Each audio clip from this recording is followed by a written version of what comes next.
કચ્છ જિલ્લાના લખપતના નરા ગામમાં રહેતા હરજિંદ્રસિંહ સંઘર્ષ અને હિંમતનું જીવંત ઉદાહરણ બની ઊભા રહ્યા છે।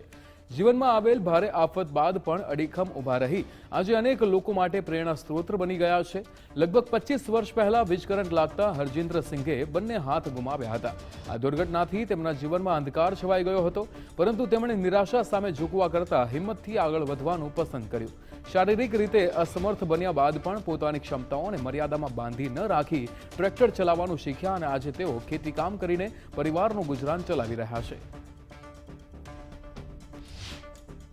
खेती करना चलाना वो पेट है ना, पेट सब सिखाता है, जैसा भी करना पड़े। अभी जब जवाबदारी आ जाती है बच्चों की, माँ की, बाप की, सबकी, तो फिर करना पड़ता है। अभी माँ को 5 साल वर्ष हो गए, उसको लकवा हुआ है, खाटले पे बैठी है। इसकी वजह से मेरे को खुद ही पर बच्चे छोटे हैं, पढ़ाई के लिए हैं, तो मैं उसको छुड़ा नहीं पाता हूँ, इसलिए मैं खुद ही करता हूँ। जो घर वाली है बहुत, उसकी भी सहयोग बहुत है मेरे साथ जो चल रही है।